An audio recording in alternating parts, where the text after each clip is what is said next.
bago pero ganito agad ang ganap. Oo nga po eh. 1 year pa lang bago yung kontrato ko pero meron po akong ganito. Aware po ako na baguhan ako and actually tinanong ko sa kanila bakit ako nandito. Pero if they believe in me, why wouldn't I believe in myself? So I'm just grateful. Miss Universe. Happy po ako. Pero ano pang gusto mong makilala ka bilang bagong artist dito sa industry? But yung branding ko? Branding. Siguro ngayon, of course we represent again, like what Ate Rabia said kanina, we represent different representations of beauty. So siguro gusto ko mas i-uplift yung nararamdaman ng mga Cebuana people, mga Bisaya, na hindi lang kami mukhang yaya. Pag sa show kami, hindi lang kami yung kawawa. Kaya din namin magkaroon ng sarili naming pangalan. Kahit na Bisaya ka man, or Cebuana ka man, you're beautiful just the way you are. And you can be who you wanna be. Do you still feel that? Na parang nagiging second class citizen? Maybe because of our dialect.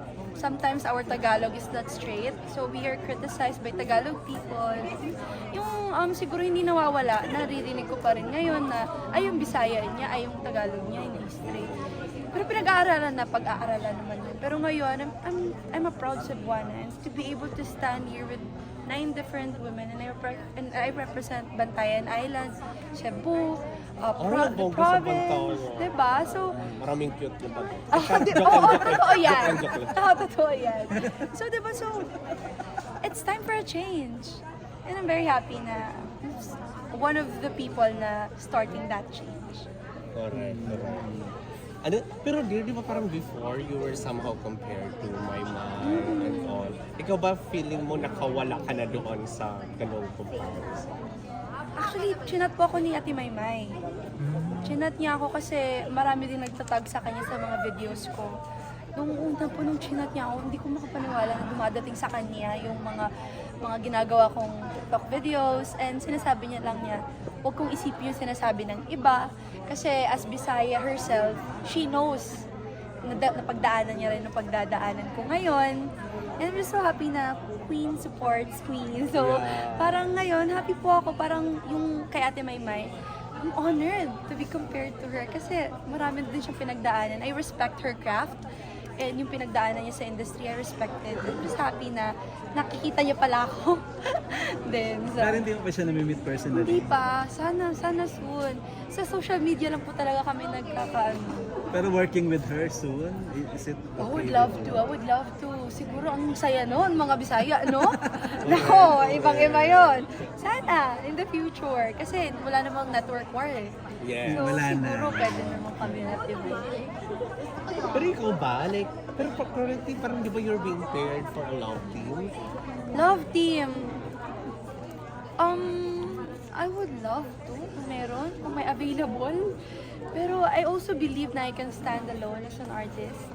Na I don't need a man. Minsan, I need a man. Inamin! Biglang binabawi. Hindi. Parang napaisip siya. I never had a boyfriend, so I'm sanay being alone. I'm a strong, independent woman. I'm happy being alone. So siguro having someone, at least a love team would make my life miserable. Kasi it would be a struggle depending on someone. Kasi I'm used to doing all things alone. So hindi ko pa alam kung anong mararamdaman ko pag may love team. Pero sana kung may gwapo na kagaya ni... Meron ba? Meron ka bang inakay na hopefully? Marami akong crush. Kung parang you could Naka-work or showbiz crush? Top 20. Showbiz Top crush. 20. Ang dami. Kasi wala nang network. Si Donnie po talaga. Ah, Oo Don. nga. Donnie, Papatayin ako ng mga fans nila. Pero Don Del Shots. Si Tony, Kuya Alden. Gusto ko makatrabaho si Kuya Alden. And maraming bago ngayon sa Sparkle, no? Sana kahit isa may mano, basta afam. Namili pa rin na kahit sino. I would be willing to work with them. Oh my God! So bet mo mga alpha. O, diba? So, pwede pala sa kanya ang Mala Edward. Hindi kasi, I'm a morena. And then, yeah. aside from that, hindi naman ako ganun katangkada sa girl. Pero Mas gusto ko Pero sa talaga bantayan, marami buong Artista ba kayo? Hello, kailangan Kasi hindi daw apam. Pakihanap, EDD1, EDD2. Diba? Hindi naman ganun kadaling maghanap ngayon. Pero sana may dumating. Pero ngayon, I'm very happy with my career. Oo. Pero ikaw ba, how do you want to showcase yourself? Like, parang sexy comedian? Island girl who's very proud of her province. So Bisaya talaga, all the way. Bisaya all the way, pero sexy and bold and brave. Sino ba yung gusto mo makatrabaho mga GMA Sparkle artists soon, if given a chance? Marami, pero ngayon si Ate Barbie. Ate Barbie ko talaga. I'm a fan of Maria Clara Ibarra. At Ibarra, so siguro sana mga ganung kasi I'm a proud Filipina eh. Sana mga ganung role. Sa kulay mo, no? Oo, sana ganun. Yung mapakita ko sa mga tao na may Pilipina kagaya ko na In the count of 1 to 10, ano ka? Gaano ka ka-sexy? 10. Wow! Yes. At walang yun ha, walang Oo. boss. Talaga, 10 Confident. 11! Ah! Ah! Ano bang meaning ng sexy sa'yo? It's a mindset. It's how you feel as a woman. And I don't believe na sexy ka lang dahil sexy ang suot mo, dahil bastos ang suot mo. Hindi. It's how you feel. It's how you are confident with yourself and how intelligent you are as a woman. How smart you are as And a woman. how was your journey towards achieving that kind of It was hard. I was bullied because of my color. I believe in this generation naman na mas natatanggap na kaming mga morena. Lalo na we have a bigger Sia. We have a lot of women out there na we can look up to. Pero ngayon, feeling ko, napagdaanan ko po yun nung bata ako. So, siguro ngayon, I just feel like I belong.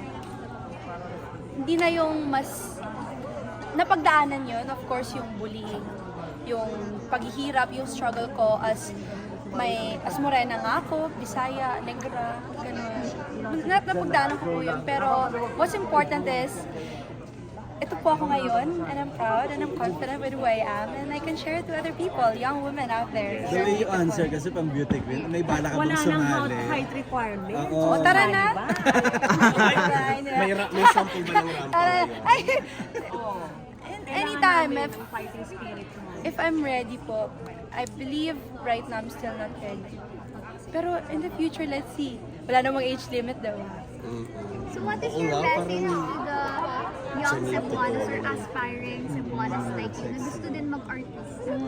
Ay, gusto ko yan kasi palagi ko yung naririnig na babasa sa mga comments.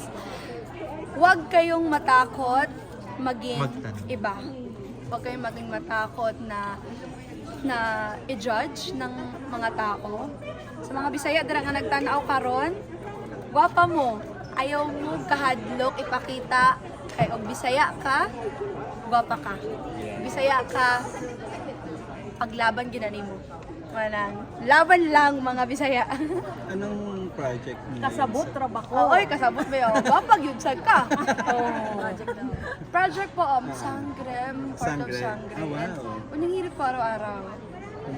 Anong role mo? Hindi ko po pwedeng sabihin yung role ko, pero nasa mundo po ako ni Amihan. How excited you are magiging part ka ng isang magandang show ng Gem? Opo, kahit sabi ko nga, kahit pinsan ako ni Imaw, uy, okay lang ako. Sa party ako ng Sangre. Sino yung pinaka-excited ka makatrabaho dun sa Sangre? Dati Kylie, kasi I'm always compared. Parang lahat ng videos ko, buti Kylie po talaga. Ate Kylie. Oo, ganun ba? Parang naririnig ko palagi, halos lahat po ng comments sa TikTok ko, ganun. Kylie pa din, ganun. So, Ate Kylie na Ate Gabi.